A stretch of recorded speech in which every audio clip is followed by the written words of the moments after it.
వాళ్ళు వర్తమానం పంపిణీ వచ్చి స్వస్థపరిస్తే ఏమయ్యేది? ఈరోజు మన వాక్యంలో చెప్పుకునేవాడవా? లాజరు చనిపోయేవాడు కాదు, కొన్ని సంవత్సరాల తర్వాత స్వస్థపడిన తర్వాత కొన్ని సంవత్సరాల తర్వాత చనిపోయేవాడు.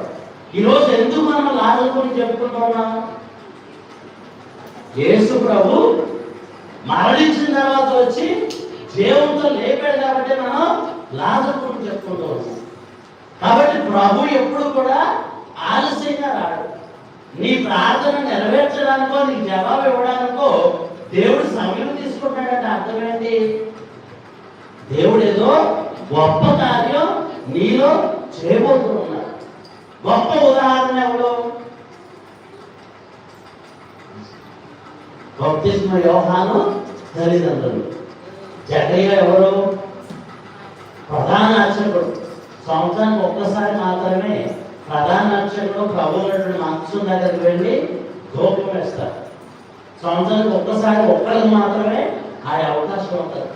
అతను ఎన్నోసార్లు ప్రార్థన చేస్తుంటాడు, అయ్యా మాకు గర్భఫలమేమో సంతాన ఫలమేమో అని ఆమె ఎదుగుతాము. కానీ దేవుడు ఎప్పుడు ఇచ్చాడు వాళ్ళకి? ముసలి వాళ్ళు అయినప్పుడు ఇచ్చాడు. ఎటువంటి బిడ్డనిచ్చాడు? ఎటువంటి బిడ్డనిచ్చాడు?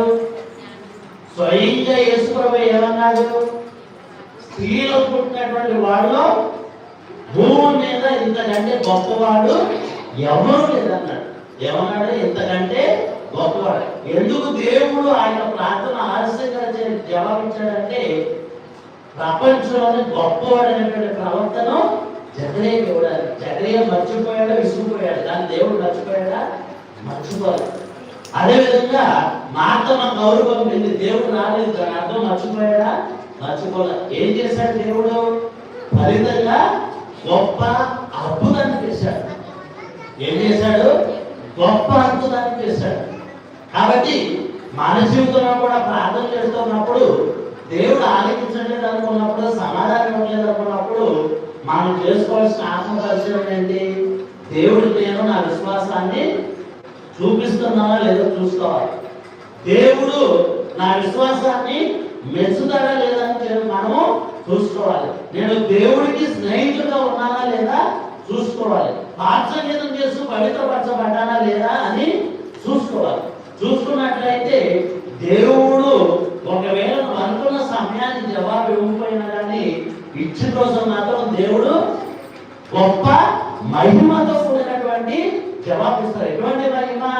చనిపోయి 4 రోజులైనటువంటి వ్యక్తిని సమాధించేది ఎప్పుడు? చనిపోయిన అదేవిధంగా